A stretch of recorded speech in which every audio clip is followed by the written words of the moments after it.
ಎಳ್ಳಾಮಾಸಿ ನಮ್ಮ ಉತ್ತರ ಕರ್ನಾಟಕದಾಗ ನಾವು ಎಲ್ಲ ಭಾಳ ವಿಜೃಂಭಣೆಯಿಂದ ಆಚರಣೆ ಮಾಡ್ತೀವಿ.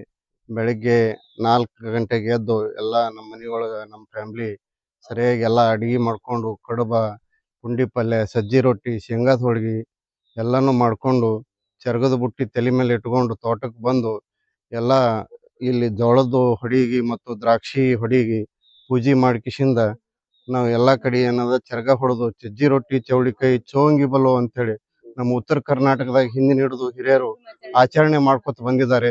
ಅದೇ ಪ್ರಕಾರ ನಾವು ಕೂಡ ಇದೇ ತರನಾಗಿ ಆಚರಣೆ ಮಾಡ್ಕೊತ ಸಜ್ಜಿ ರೊಟ್ಟಿ, ಚೌಳಿಕಾಯಿ, ಚೋಂಗಿ ಬಲೋ, ಸಜ್ಜಿ ರೊಟ್ಟಿ, ಚೌಳಿಕಾಯಿ, ಚೋಂಗಿ ಬಲೋ ಅಂತೇಳಿ ನಾವು ಆಚರಣೆ ಮಾಡಿಕೊಂಡು ಭೂಮಿ ತಾಯಿಗೆ ಹಣಿ ಮಣಿದು ನಾವು ಸದಾ ಕಾಲ ಇದೇ ಥರ ನಮಗೆ ಫಸಲು ಸಿಗಲಿ, ಒಳ್ಳೆ ಥರ ಫಸಲು ನಮ್ಗೆ ಬರಲಿ ಅಂತ ಹೇಳ್ಕಿಸಿಂದ ನಮಸ್ಕರಿಸ್ತೀವಿ.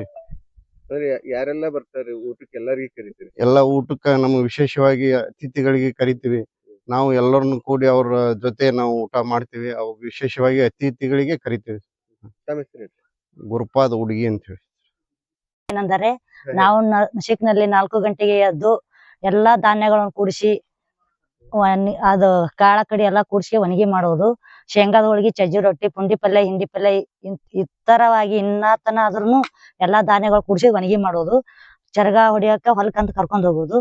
ಅದೆಲ್ಲ ಪ್ರಸಾದ ಇಟ್ಟು ಕಿಶಂದ್ರ ಒಂದ್ 5 ಹಾಳ ಇಟ್ಟು ಪೂಜೆ ಮಾಡಿ ಹಣೆ ಮಣದು ನಾವು ಬೇಡ್ಕೊಳ್ಳೋದ್ರಿ. ಏನಂದ್ರ ನಮಗ ಇದೇ ತರ ಒಳ್ಳೇದನ್ನು ಹೊಲದಲ್ಲಿ ನಮ್ಮ ಫಲ ಕೊಡ್ಲಿ ಭೂಮಿ ತಾಯಿ ಅಂತ ಹೇಳಿ ಹಣೆ ಮಣದು ನಾವೆಲ್ಲರೂ ಅದನ್ನ ಪ್ರಸಾದ ಸ್ವೀಕರಿಸೋದು. ಆಜು ಬಾಜುಕ್ ಹೊಲದವ್ರಿಗೆ ಕರೆಯೋದು, ಮಂದಿ ಮಕ್ಕಳಿಗೆಲ್ಲಾ ಕರೆದ್ ಕಿಶಂದ್ರ ಪ್ರಸಾದನ್ನು ಅಷ್ಟು ಸ್ವೀಕರಿಸೋದು. ಇದೇ ತರವಾಗಿ ಎಲ್ಲರಿಗೆ ವ್ಯಕ್ತಿಗಳಿಗೆ ದೊಡ್ಡ ವ್ಯಕ್ತಿಗಳಿಗೆ ಕರೆಸೋದು, ಸ್ವಾಮಿಗಳಿಗೆ ಎಲ್ಲಾ ಕರೆಸೋದು. ಕರೆಸ್ಕಿಶಂದ್ರ ಅದನ್ನೆಲ್ಲಾ ಮಾಡಿದಂತ ಪುಂಡಿ ಪಲ್ಲೆ, ಚೌಳಿಕೆ ಎಲ್ಲಾ ಮನೆಗೆ ಮಾಡಿದ್ದೆಲ್ಲಾರು ಸ್ವೀಕರಿಸ್ಕೆ ಒಟ್ಟಿಗೆ ಊಟ ಮಾಡಿಸೋದು. ನಾವು ಊಟ ಮಾಡೋದು. ಫ್ಯಾಮಿಲಿ ಸಹಿತ ಹೊಲಕ್ಕೆ ಹೋಗಿಸಿಂದ್ರ ಪುಂಡಿ ಪಲ್ಲೆ, ಸಜ್ಜಿ ರೊಟ್ಟಿ, ಚೌಳಿಕಾಯಿ, ಚೇಂಗ್ ಬಲೋ ಅಂತ ಹೇಳಿ ಆಚರಿಸಿಕೆ ಮನೆ ಹನಿ ಮನದ ಕಿಶಂದ್ರ ಬೇಡ್ಕೊಳ್ಳೋದು. ಒಂದು ಎಳ್ಳಾಮಾಸೆ ಹಬ್ಬ ಒಂದು ರೈತರು ಸಂಭ್ರಮ ಪಡುವಂತ ಒಂದು ಸುದಿನ. ಯಾಕಂದ್ರೆ ನಾವು ಹೊಲವನ್ನ ಉತ್ತಿ ಬಿತ್ತಿ ಬೆಳೆಯನ್ನ ಬಿತ್ತಿರ್ತೀವಿ. ಆ ಭೂಮಿ ತಾಯಿ ಇವತ್ತು ಮೈದುಂಬಿ ನಿಂತು ಕೆಲವೇ ದಿನಗಳಲ್ಲಿ ಫಸಲನ್ನ ತೆಗೆಯುವಂತಹ ಸುಸಮಯ. ಈ ಒಂದು ಸಂದರ್ಭದಲ್ಲಿ ಎಲ್ಲಾ ರೈತರು ಇಲ್ಲಿ ನಮ್ಮ ಉತ್ತರ ಕರ್ನಾಟಕದಲ್ಲಿ ಎಲ್ಲ ಭೇದ ಭಾವವನ್ನು ಮರೆತು ನಾವು ನೀವೆಲ್ಲದ ಎಲ್ಲ ಕುಟುಂಬ ಸದಸ್ಯರು ಮತ್ತು ಗೆಳೆಯರೊಂದಿಗೆ ಅದ್ದೂರಿಯಿಂದ ಹೊಲಕ್ಕೆ ಹೋಗಿ, ಮೊದಲೆಲ್ಲ ಎತ್ತಿನ ಗಾಡಿಯಲ್ಲಿ ಟ್ರ್ಯಾಕ್ಟರ್ಲಿ ಹೋಗ್ತಾ ಇದ್ರು. ಇವಾಗೆಲ್ಲ ಒಂದ್ ಸ್ವಲ್ಪ ಕಾರಲ್ಲಿ ಹೋಗ್ತಾ ಇದೀವಿ. ಟ್ರ್ಯಾಕ್ಟರ್, ಎತ್ತಿನ ಗಾಡಿ ಒಂದು ಕಾರಲ್ಲಿ ಎಲ್ಲರೂ ಎಲ್ಲ ಸ್ನೇಹಿತ ವರ್ಗದವ್ರು ಇರ್ಬೋದು, ಕುಟುಂಬ ವರ್ಗದವ್ರು ಎಲ್ಲರೂ ಸೇರಿ ಹೊಲಕ್ಕೆ ಬಂದ. ಅದರಲ್ಲಿ ನಮ್ಮಲ್ಲಿ ಉತ್ತರ ಕರ್ನಾಟಕದ ಖಾದ್ಯಗಳಾದಂತಹ ಸಜ್ಜಿ ರೊಟ್ಟಿ, ಹೆಣ್ಮಕ್ಳು ನಸಿಕಿನ 4ರಿಂದನೇ ಮಾಡಿರ್ತಾರೆ. ಸಜ್ಜಿ ರೊಟ್ಟಿ ಇರ್ಬೋದು, ಶೇಂಗಾ ಹೋಳಿಗೆ, ಆಮೇಲೆ ತರಹದ ಆ ಒಂದು ಭೋಜನದ ರುಚಿಯನ್ನು ನೋಡಿದ್ರೆ ನಮಗ ಯಾವ ಧಾಬಾ ಹೋಟೆಲ್ದ ರುಚಿ ಕೂಡ ಇದರ ಮುಂದೆ ಶೂನ್ಯ ನಮ್ಮ ರೈತರ ಕೈ ಅಡಿಗೆಲಿ ಅಂತ ಹೇಳ್ತಾ ಆ ಭೂತಾಯಿಯನ್ನ ಪೂಜಿಸಿ ಸಂಭ್ರಮಿಸುವಂತಹ ಈ ಸುದಿನ ರೈತರು ಖುಷಿಪಟ್ಟು ಅವರು ಹಗಲಿರುಳು ಒಂದು ಹೊಲದಲ್ಲಿ ಉತ್ತಿ ಬಿತ್ತಿ ಒಂದು ಬೆಳೆಯನ್ನ ತೆಗೆಯುವಂತ ಸಂಭ್ರಮದಲ್ಲಿ ಇರ್ತಾರ. ಆ ಎಲ್ಲಾ ರೈತರ ಹೊಟ್ಟೆ ತಣ್ಣಗಾಗ್ಲಿ ಅಂತ ಹೇಳಿ ಈ ಸಂದರ್ಭದಲ್ಲಿ ನಾನು ರೈತರಿಗೆ ಒಂದು ಶುಭಾಶಯನ್ನ ಹೇಳ್ತೇನೆ. ಈ ಎಳ್ಳಾಮಾಸೆಯ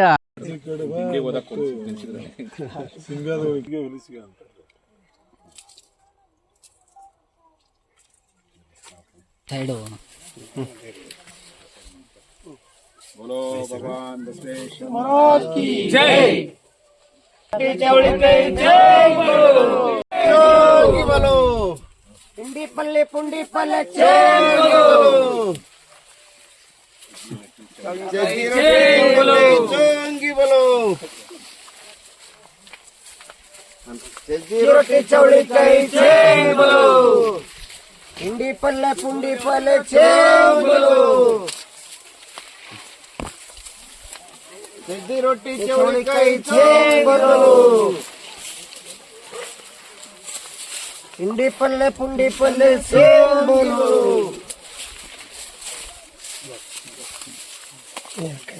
बोलो भगवान बसवेश्वर।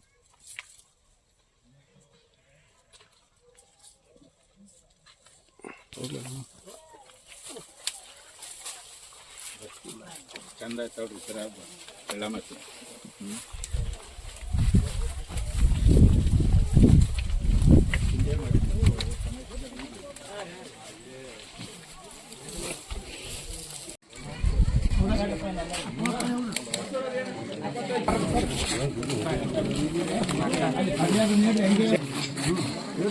ಹೆಂಗೆ